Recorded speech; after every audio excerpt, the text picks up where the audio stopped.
တင်ပေးနာမှာအမြဲတမ်း flan ထားနေပြီးစကားကြီးတူဖြော်ပြီးရေမောနေတဲ့သူချုပ်ချယ်သားဆိုရင်အသေးမုံပြီးအစ်အဆန်းဆိုရင်လိုက်ဆက်စုရမှာနေတာထိုက်တာရှိသွားတဲ့သူတယောက်ရှိနေသလားဒါဆိုရင်တော့သူဟာကံကောင်းချင်းကျူ Jupiter ဂျာတပရီကျူရဲ့အဆောင်လျှောက်ကိုအပြေးအဝရထားတဲ့ Sagittarius လေးပဲဖြစ်ပါလိမ့်မယ်ရောက်လျာမှာပြောတတ်ပြီးဘဝကိုပုတ်ပပဖြတ်ထန်းတတ်တဲ့သူတို့လေးရဲ့စိတ်ဝင်စားစရာအလေးအကျင့်တွေကဘာတွေဖြစ်မလဲရွယ် creation ကနေပြီးတော့ဒီနေ့မှာအသေးစိတ်ဖွင့်ချပေးသွားမှာပါမို့တိုက်ဆိုင်တာလေးတွေပါခဲ့ရင် like follow subscribe လေးနှိပ်သွားဖို့လည်းမမေ့နဲ့နော်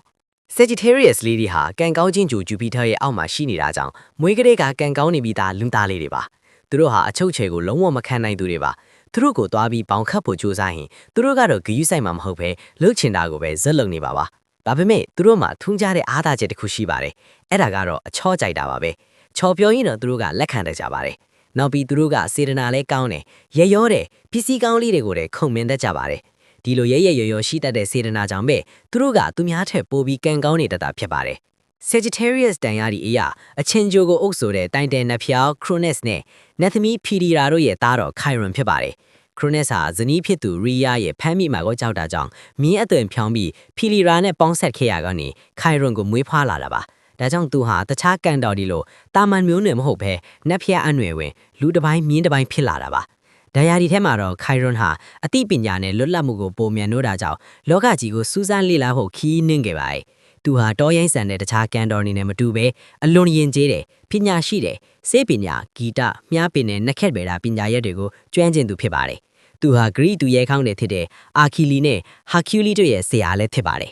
mutable sign fire energy ဖြစ်တဲ့အတွက်သူတို့ရဲ့စိတ်အားထက်သန်မှုကတဏှာထဲမှာမငြိမ်ပါဘူးတစ်ခုပြီးတစ်ခုပြောင်းနေတတ်တယ်လို့အသစ်အဆန်းတွေကိုလည်းအမြဲလေးလာချင်နေတာပါဒါပေမဲ့ကျောင်းစာတဲ့သူတို့ဝါဒနာပါတဲ့အရာကိုပဲစိတ်နစ်ပြီးလှုပ်တတ်ကြတာပါစိတ်ဝင်စားစရာကောင်းတာကစေကြီးတွေဟာမွေးရပါစိတ်ပညာရှင်တွေဖြစ်တတ်ကြတာပါပဲသူတို့ကပနေတတ်ပေမဲ့တစ်ဖက်လူရဲ့စိတ်ကိုအာယုံခံနိုင်စွမ်း intuition အရန်ကောင်းကြပါတယ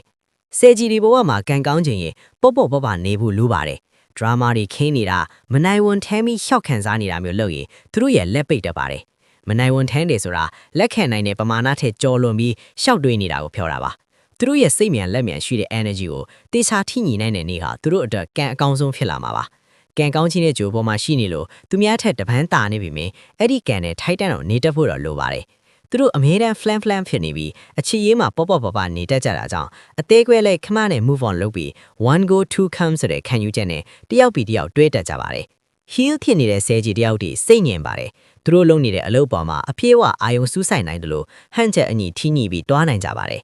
အချီရေးမှာတော့ဆဲကြီးကချစ်သူအနာအမြဲနေခြင်းစေသူတွေပါအပြင်သွားတာခီးသွားတာကိုကြိုက်တယ်လို့ချစ်သူအပေါ်မှာလည်းတာဝန်ယူပေးခြင်းကြပါတယ်ထူးခြားတာကသူတို့ကိုယ်တိုင်ကလွတ်လပ်မှုကိုကြိုက်ပေမဲ့ချစ်သူကြတော့ချုပ်ချယ်ခြင်းတာပါတဝန်တိုးတတ်တယ်လို့သူတို့ကလွဲပင်တခြားသူကိုဦးစားပေးတာမျိုးကိုလုံးဝမကြိုက်ပါဘူးဒါပေမဲ့ချစ်ပြီဆိုရင်တော့အေးချမ်းမှုကိုပေးခြင်းစေတယ်လို့သစ္စာလည်းရှိတတ်စေသူတွေပါဗျာအားနည်းချက်အနေနဲ့ကတော့စကားအများပြီးအလိုက်ကန်မစိုးနှစ်တိမတိတာမျိုးရှိတတ်ပါတယ်စကလုံးတွေနဲ့အနိုင်ယူတတ်ကြသလိုတခါတလေမှလုံးနိုင်တာထက်ပိုပြီးဂတိပေးတတ်ကြပါတယ်ဒါပေမဲ့သူတို့ဟာအဖွဲ့အစည်းထဲမှာခွန်အားပေးနိုင်တဲ့သူတွေဖြစ်လို့ခီးသွားလုံနှန်းတန်တမန်ဒါမှမဟုတ် freelance အလုပ်တွေမှာအောင်မြင်နိုင်ကြပါတယ် Sagittarius ယောက်ျားလေးတွေကတော့ပျော်ပျော်နေတတ်သူများဖြစ်ပြီးဘာသာရေးအတွေးခေါ်နဲ့အရာရာရဲ့အတိတ်ဖေကိုစိတ်ဝင်စားတဲ့ထာဝရခီးတွေဖြစ်ပါတယ်ဘဝကိုအဆုံးမရှိဖြစ်နိုင်ကြတယ်လို့မြင်ပြီးစွန့်စားတာကိုနှစ်သက်ပါတယ်သူ့ကိုရရှိလို့ချင်းသူ့ရဲ့စူးစမ်းရှာဖွေမှုတွေမှာအတူပါဝင်ပေးရမယ်ပြီးတော့သူ့အယူဆတွေကိုလေးစားပေးရပါမယ်သူဟာချုပ်ချယ်လုံးနဲ့လက်သွဲမျိုးကိုတီးခတ်နိုင်မှာမဟုတ်ပါဘူး Sagittarius အမျိုးသမီးတွေကတော့လွတ်လပ်မှုကိုမြန်နိုးသူဖော်ကြသူနဲ့ပွင့်လင်းသူပါဘဝကိုအပြေးအဝရှင်သန်လို့ပြီးထင်ရကိုပွင့်လင်းဖြောင်းတတ်ပါတယ်သူမချစ်မိသွားခဲ့ရင်လက်တွဲဘက်အပေါင်းမှာအပြေးအဝအာယုံထားတတ်ပါတယ်သူမဟာအချက်အထွတ်ပွင့်လင်းသူဖြစ်ပေမဲ့သူမကိုမပျော်ရွှင်စေတာမျိုးဒါမှမဟုတ်ရည်ရွယ်ချက်ပျောက်ဆုံးနေတဲ့ဆက်ဆံရေးမျိုးမှအခြေမကျပါဘူးသူမကိုရေမောအောင်လုပ်နိုင်ပြီးခီးစဉ်တွေမှာအတူလိုက်နိုင်မဲ့လက်တွဲမျိုးကိုလိုလာပါတယ် Sagittarius နဲ့လိုက်ဖက်တဲ့ယာဒီခွင်တွေကတော့ Aries, Leo, Libra, Aquarius တို့အဖြစ်ဆဲကြီးအချင်းချင်းလဲအတော်အတန်အဆင်ပြေကြပါတယ်သင်ရောစွန်းစားတာကိုကြိုက်တဲ့ဆဲကြီးတယောက်လားဒါမှမဟုတ်သင်ချစ်သူကဆဲကြီးလေးလားခေါင်းမမှာပြောသွားပါအောင်ရွယ် creation ကိုအားပေးတဲ့ mix တွေအားလုံးပျော်ရွှင်တဲ့စွန်းစားကန်ဒီပိုင်ဆိုင်နိုင်ကြပါစေဗျာ